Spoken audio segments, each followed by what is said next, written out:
Hello, One Piece enthusiast. I'm the One Piece nerd, and today let's talk about Dragon and Dr. Vegapunk. So, as of chapter 1064, the ending panel has brought up a lot of questions and probably a confirmed couple of theories. So let's begin. Before we move on, make sure to like and subscribe. It helps the channel out a lot. Now that you have, let's begin. So the last panel of chapter 1064 showed Dr. Vegapunk talking to Dragon, saying that, my time is up. Now that basically is a foreshadowing to CP0 coming to Egghead to assassinate Dr. Vegapunk. Surprising part, he understands it, and Dragon and Dr. Vegapunk are on good terms. So this has been debated, theorized for a long time, that the revolutionaries have some sort of a connection with Dr. Vegapunk, and that is very given. So what I wanted to go over is is it a good connection? Is Dr. Vegapunk connected to all the revolutionaries or only Dragon? Or is Dr. Vegapunk affiliated with the revolutionaries and is a spy working for the world government? I'm not gonna get into that. What I am going to get into is, when did it all happen? How does the order of things sort of justify the way the plot has been set up right now? So the way the plot has been set up, it all goes back to Kuma. Kuma is basically the catalyst or sort of the midpoint of both the parties. Ever since the introduction of Kuma and Kuma's knowing Dragon and saving the Sunny while even after being modified, started making us question about Dr. Vegapunk's legions. I've been talking about this for the past few weeks, ever since we got to Egghead Island, and I think now it's time to clarify. So, the thing about the whole entire event on Kuma itself, this chapter sort of summarizes it all. It started people as the propaganda of the world government, and so people know Kuma as a tyrant, so as a tyrant king of the Sorbet kingdom, and nobody actually liked him, so the world government took him in as a warlord. And he had affiliation with the revolutionaries. Now the affiliation with the revolutionaries ever since he was a king does make a lot of sense. If you look at the way the world is right now, the revolutionaries just started making moves.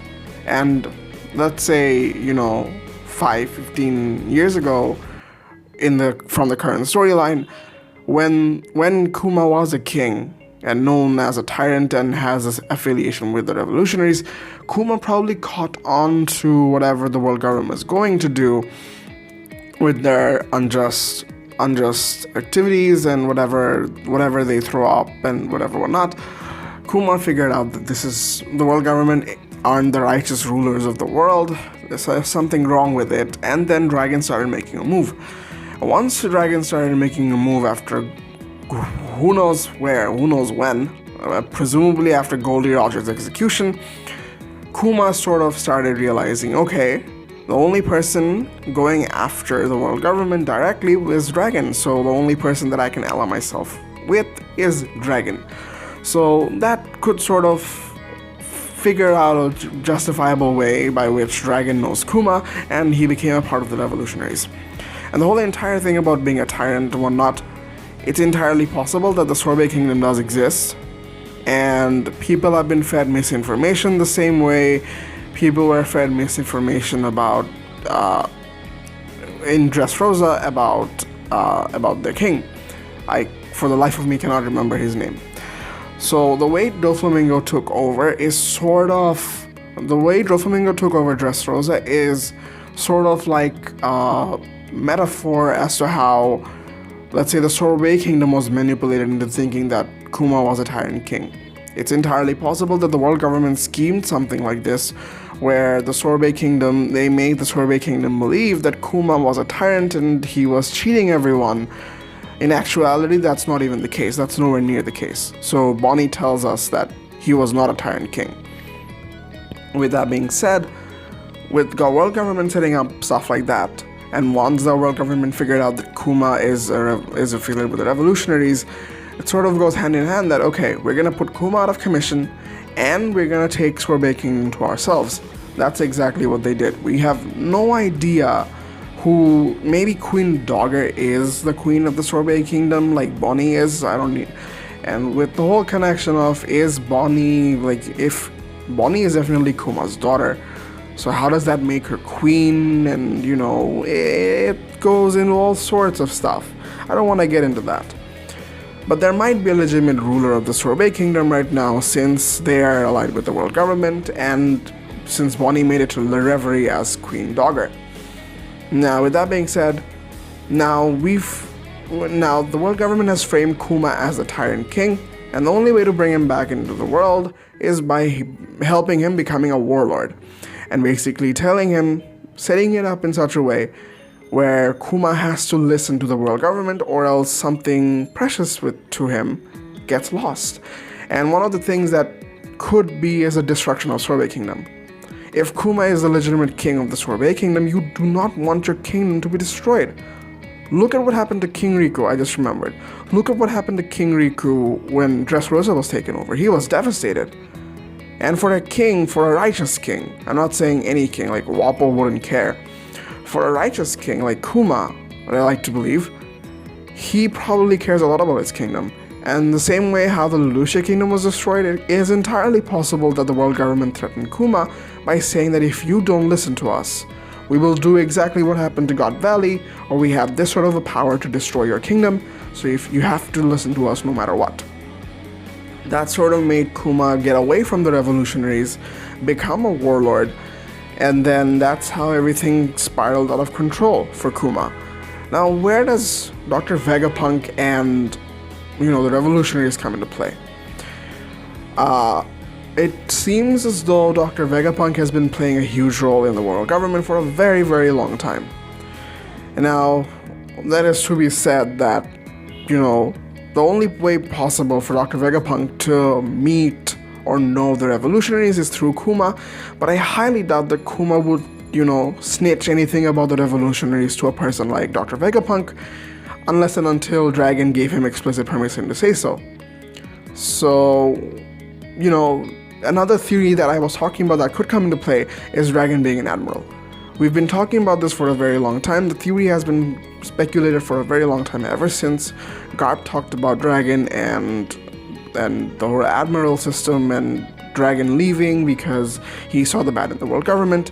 It's entirely likely, yes, Dragon definitely was an admiral, and he had connections to Dr. Vegapunk, so that's why they're acquainted, and that's when, even if Kuma came in, it was possible for Dr. Vegapunk to modify Kuma in a way where he would still have his willpower, even a little bit, even after the modification, and he would set it up in a way where the revolutionaries wouldn't have much of a trouble picking him up. Now then again, Dr. Vegapunk doesn't have full control of whatever happens to Kuma, but the modification thing definitely plays a part. So what I'm trying to say is, Dragon might have been an admiral. If Dragon was not an admiral, it's entirely likely that Dragon basically set up Dr. Vegapunk to be the scientist of the world government.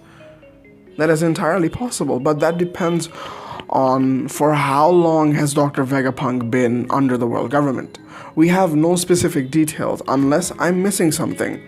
We have no specific hints or details about for how long Dr. Vegapunk has been working for the world government. That sort of sets up in a way where he used to be a part of the revolutionaries, Dragon picked him up, told him to be a spy on the world government headquarters, and that's how he became a scientist. And, came under the world government's influence. And now that, I think if that were to be the case, no matter what the case is, after sort of, I'm assuming the Gorosei figured out that Dr. Vegapunk is in association with the revolutionaries, that is the time for execution, and so the order to assassinate Dr. Vegapunk to CP0 came into fruition, and that goes into the Great Cleansing. So that's all I had to say for how the connection was built. Two ways possible. I like to believe that Dragon used to be an admiral. That would make a lot of sense. And to be completely honest, we don't exactly know for how long Dragon was in the world government, because major players in the world government don't actually talk about Dragon. Some, they don't want to talk about Dragon in the same way Garp or the rest of the Marines didn't want to talk about the God Valley incident with most of the Marines of this age, is because Garp associated himself with Goldie Roger and helped save God Valley. You don't want the Marines to know about this. You don't want anyone to know about this. A pirate and a Marine allying themselves into doing something for the good of whatever whatnot. That basically destroys the code of the Marines. And so the same way it could be said that for a criminal like Dragon to exist on the world government ship or the world government's headquarters, and for people to believe that a person like that used to be there, that would create doubts in people's mind as to the actions of the world government. Now that make them question everything. Honestly, that's all I had to say for the video. I like to believe that Dragon used to be an admiral. If not, maybe there's some bigger scheme related to Dr. Vegapunk and Dragon that happened in way before the current storyline that made him fall into places, and that's how we all ended up in the same place we are right now. So if you guys enjoyed the video, make sure to like and subscribe again. Feel free to put your thoughts down in the comments below, what you guys think about the whole Dragon Revolutionary and Vegapunk situation, and we'll see you in the next video. Peace.